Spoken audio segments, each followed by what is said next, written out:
यहाँहरु सबैलाई नमस्कार। म हरि शर्मा। आज म यहाँहरु समक्ष यो हालसालै नेपालको नागरिकता सम्बन्धी कानुन संशोधन भएको छ।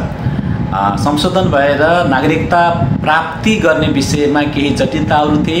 ती जटिलताहरूलाई सम्बोधन गर्ने गरी नागरिकता ऐन संशोधन भएको हुँदा के विषयमा संशोधन भयो र अब हामीहरूले अप्ठ्यारा परेका विषयमा कसरी नागरिकता प्राप्त गर्न सक्दछौँ भन्ने विषयमा जानकारी दिनको लागि यहाँहरु समक्ष उपस्थित भएको छु। नागरिकता ऐनको अहिलेको संशोधनमा गरिएको महत्त्वपूर्ण संशोधनहरूमध्ये आमाको नामबाट नागरिकता प्राप्त गर्ने विषयसँग सम्बन्धित संशोधन हो। पहिला म त्यो संशोधनलाई पढेर यहाँहरु समक्ष सुनाउँछु। अहिलेको नागरिकता ऐनको दफा 3 अन्तर्गत उपदफा 5 क थप गरिएको छ। त्यसमा भनिएको छ, नेपालको नागरिक आमाबाट नेपालमा जन्म भई नेपालमा नै बसोबास गरेको व्यक्तिको बाबु सम्पर्कविहीन भई बाबुको पहिचान हुन नसकेको वा आमाले बाबु यिनै व्यक्ति हुन् भनी पहिचान गराउन नसकेको वा त्यस्तो व्यक्तिको जन्मदर्ता वा शैक्षिक योग्यताको प्रमाणपत्र वा अन्य कुनै प्रमाणमा बाबुको नाम उल्लेख भए तापनि बाबुको पहिचान खुलाउन नसकेको भनी निज र निजको आमाले स्वघोषणा गरेमा त्यस्तो व्यक्तिको बाबुको पहिचान हुन नसकेको मानिनेछ र निजले उपदफा 5 बमोजिम वंशजको आधारमा नागरिकता प्राप्त गर्नेछ भनेर संशोधन गरिएको छ। यो आमाको नामबाट नागरिकता प्राप्त गर्ने विषयमा एउटा महत्त्वपूर्ण विषयवस्तु भनेको नेपालको नागरिक आमाबाट नेपालमा जन्म भई नेपालमा नै बसोबास गरेको यो विषयलाई त एकदम गम्भीर रूपमा बुझ्नै पर्दछ। नेपालको नागरिक आमा हुनु पर्यो, नेपालको नागरिक आमाबाट नेपालमा जन्म भएको हुनु पर्यो र नेपालमा बसोबास भएको हुनु पर्यो। यति कुरा मिलिसकेपछि अब त्यसपछि आउने अर्को अवस्था भनेको बाबुको पहिचान हुन नसकेको व्यक्तिले चाहिँ वंशजको आधारमा नेपालको नागरिकता प्राप्त गर्न सक्नेछ भन्ने कानुनी व्यवस्था रहेको छ। र अहिलेको संशोधनले चाहिँ यो बाबुको पहिचान हुन नसकेको भन्ने विषयमा अलिकति जटिलता रहेको थियो। पहिला यो बाबुको पहिचानकै विषयमा विवादहरू हुने, बहसहरू हुने र यही नै अवस्थालाई बाबुको पहिचान हुन नसकेको भनेर भन्न सकिन्छ भन्ने कुनै ठोस आधार नहुँदाखेरि नागरिकता प्रदान गर्नको लागि पनि अप्ठ्यारो थियो र व्यक्तिलाई त्यो आवेदन गर्दाखेरि पनि अप्ठ्यारो परिरहेको अवस्था रहेको थियो भने अहिलेको संशोधनले बाबुको पहिचान हुन नसकेको भनेर 3वटा अवस्था राखिदिएको छ। मुख्यतया ती 3वटा अवस्था फेरि म यहाँहरु समक्ष दोहोर्याउन चाहन्छु। पहिलो अवस्था भनेको व्यक्तिको बाबु सम्पर्कविहीन भई बाबुको पहिचान हुन नसकेको, यो पहिलो अवस्था भयो। दोस्रो अवस्था भनेको आमाले बाबु यिनै व्यक्ति हुन् भनी पहिचान गराउन नसकेको। अर्को तेस्रो अवस्था भनेको त्यस्तो व्यक्तिको जन्मदर्ता वा शैक्षिक योग्यताको प्रमाणपत्र वा अन्य कुनै प्रमाणमा बाबुको नाम उल्लेख भए तापनि बाबुको पहिचान खुलाउन नसकेको भनी निज र निजको आमाले स्वघोषणा गरेमा त्यस्तो व्यक्तिको बाबुको पहिचान हुन नसकेको मानिनेछ। भनेपछि 3वटा अवस्था रहे र यो जुन पछिल्लो अवस्था छ यो अवस्था चाहिँ सबैभन्दा अप्ठ्यारो अवस्था रहेको थियो। पहिला नागरिकता प्राप्त गर्ने नागरिकता चाहिँ वितरण गर्ने सन्दर्भमा जुन आवेदन दिँदाखेरि पुर्याउने कागजातको विषयमै अप्ठ्यारो परेको थियो र यसमा अहिले के भनियो भने ठिक छ, अब शैक्षिक डकुमेन्टमा पनि बाबुको नाम छ, जन्मदर्तामा पनि बाबुको नाम छ अथवा अन्य कुनै प्रमाणमा पनि बाबुको नाम होला। त्यो नाम हुँदैमा त्यो बाबुको पहिचान भएको भनेर भन्न मिल्ने अवस्था सधैँ नरहन पनि सक्छ। र यस्तो अवस्था छ भने त्यो नागरिकता प्राप्त गर्न चाहने व्यक्ति र निजको आमाले बाबुको पहिचान हुन नसकेको भनेर स्वघोषणा गरेको अवस्थामा नागरिकता प्राप्त गर्न सकिनेछ र यस्तो नागरिकता भनेको वंशजको आधारमा नागरिकता प्राप्त गर्न सकिनेछ। आमाको नामबाट नागरिकता प्राप्त गर्ने विषयमा अर्को एउटा प्रावधान पनि थप गरिएको छ। दफा 5 अन्तर्गत उपदफा 5 ख थपिएको छ, जसमा भनिएको छ, नेपालको नागरिक आमाबाट विदेशमा जन्म भई नेपालमा स्थायी बसोबास गरेको, विदेशको नागरिकता वा राहदानी नलिएको र बाबुको पहिचान नभएको व्यक्ति र निजको आमाले तोकिए बमोजिम स्वघोषणा गरेमा अङ्गीकृत नेपाली नागरिकता प्राप्त गर्न सक्नेछ भन्ने व्यवस्था रहेको छ। अब यसमा के कुरा बुझ्नु पर्यो भने नेपालको नागरिक आमाबाट विदेशमा जन्म भएको अवस्था भए पनि ठिकै छ। व्यक्तिको जन्म विदेशमा भएको छ तर उहाँको आमा चाहिँ नेपाली हुनुहुन्छ भने उहाँले नागरिकता प्राप्त गर्ने अवस्था रहन्छ। तर विदेशमा जन्म भएर नेपालमा स्थायी रूपमा बसोबास गरेको अवस्था हुनु पर्यो। पहिला यो अवस्था मिट गर्नु पर्यो। त्यसपछि विदेशको नागरिकता वा राजधानी नलिएको हुनु पर्यो, किनकि विदेशी नागरिकले नेपाली नागरिकता लिन पाइँदैन। दुई ठाउँको नागरिकता एकैचोटि लिन पाइँदैन। त्यही भएर विदेशको नागरिकता राजधानी केही पनि छैन, पासपोर्ट केही पनि छैन, त्यो नभएको अवस्था हुनु पर्यो। र अर्को भनेको बाबुको पनि पहिचान नभएको हुनु पर्यो। विदेशमा जन्मिए तापनि बाबु को हो भनेर पहिचान नभएको अवस्था रहेको छ भने त्यस्तो अवस्थामा नागरिकता प्राप्त गर्न चाहने व्यक्ति र निजको आमाले सुघोषणा गरिसकेपछि एउटा तोकिएको ढाँचा अनुसार सुघोषणा गरिसकेपछि नागरिकता प्राप्त गर्न सक्नुहुनेछ। तर त्यो नागरिकता वंशजको आधारको नागरिकता नभई अङ्गीकृत नागरिकता हुनेछ। अर्को संशोधन भनेको जन्मको आधारमा नागरिकता प्राप्त गरेका सन्तानले प्राप्त गर्ने नागरिकतासँग सम्बन्धित संशोधन हो। अब यो कस्तो छ भन्दा जन्मको आधारमा बाबु र आमाले नेपालको नागरिकता प्राप्त गर्नुभयो भने उहाँहरूका सन्तानले पनि नेपालको नागरिकता प्राप्त गर्न सक्नुहुन्छ। उहाँहरूका सन्तानले वंशजको आधारमै नेपालको नागरिकता प्राप्त गर्न सक्नुहुन्छ भन्ने कानुनी प्रावधान रहेको छ।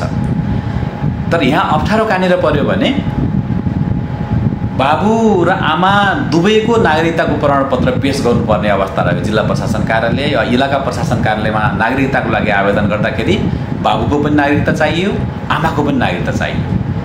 अब यस्तो अवस्थाले गर्दाखेरि चाहिँ सबै व्यक्तिले नागरिकता प्राप्त गर्न सक्ने अवस्था रहेन। जस्तो कहिलेकाहीँ बाबुको मृत्यु भएको अवस्था होला अथवा आमा साथमा नभएको अवस्था होला। यिनी विविध अवस्थाले गर्दाखेरि त्यसलाई सम्बोधन गर्ने गरी अहिले संशोधन आएको छ।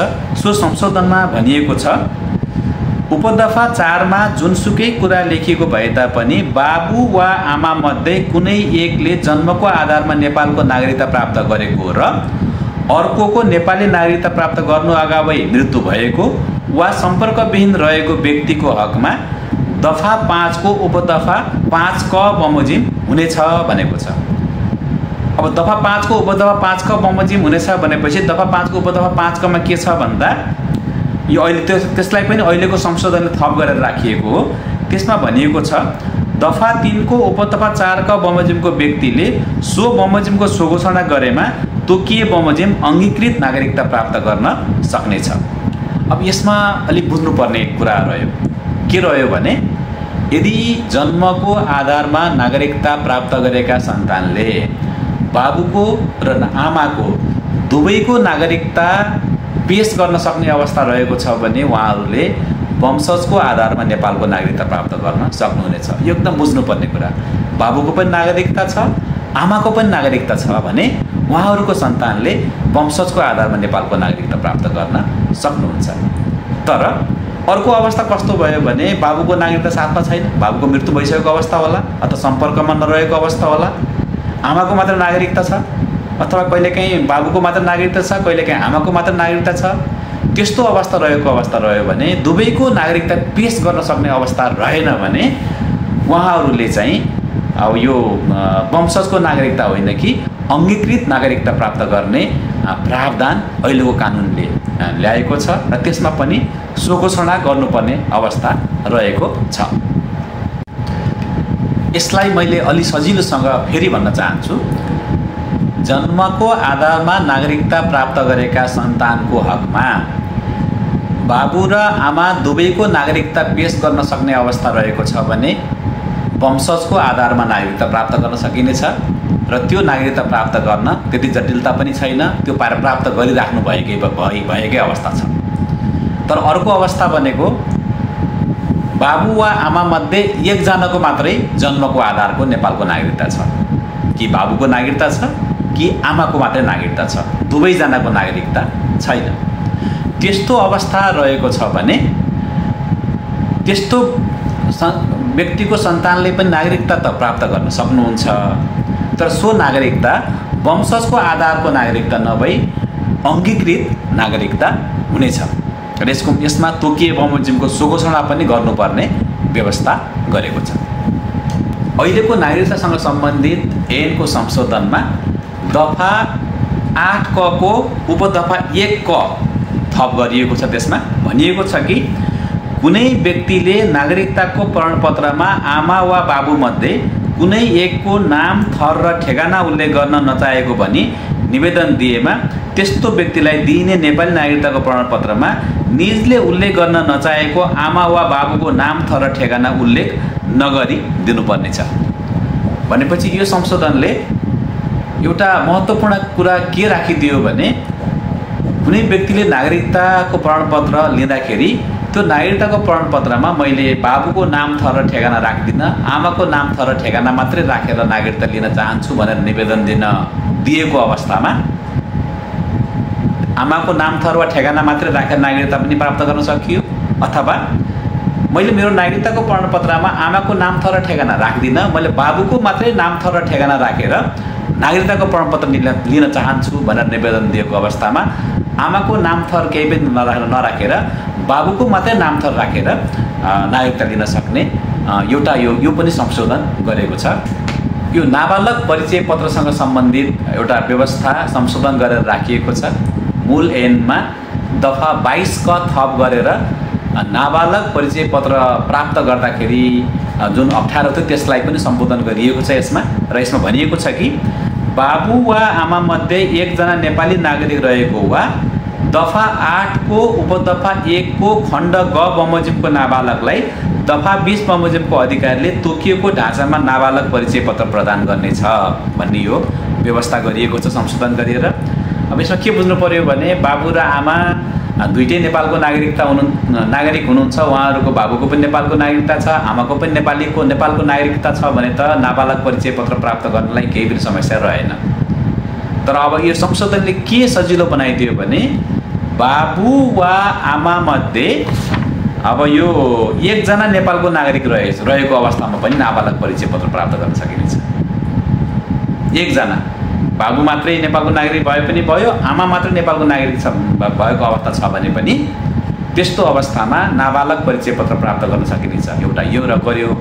अर्को भनेको दफा 8 को उपदफा 1 को खण्ड ग बमोजिमको नाबालकलाई दफा 20 बमोजिमको अधिकारीले तोकिएको ढाँचामा नाबालक परिचय पत्र प्रदान गर्नेछ भनेको यो दफा 8 को उपदफा 1 को खण्ड ग मा यो नेपालभित्र फेला परेको र पितृत्व मातृत्वको ठेगान नभएको त्यस्तो पनि कतिपय नाबालकहरू हुनुहुन्छ जो बाल मन्दिरमा बस्नुभएको होला, अनाथालयमा बस्नुभएको होला, अथवा चाहिँ कसैले कानुनी संरक्षकले चाहिँ बाबुआमाको पनि थाहा नपाएको जुन नाबालकलाई कोही कानुनी संरक्षक व्यक्तिले संरक्षण गरेर पालेको अवस्था रहेको छ भने निजहरूले समेत नाबालक परिचय पत्र प्राप्त गर्न सक्ने अहिलेको कानुनी व्यवस्था रहेको छ। अहिलेको संशोधनले सो व्यवस्था गरेको छ। अवस्था अर्को भिडियोमा म अर्को विषयवस्तुसहित उपस्थित हुनेछु भन्दै म यहाँहरूबाट बिदा हुन चाहन्छु। अवस्था नमस्कार।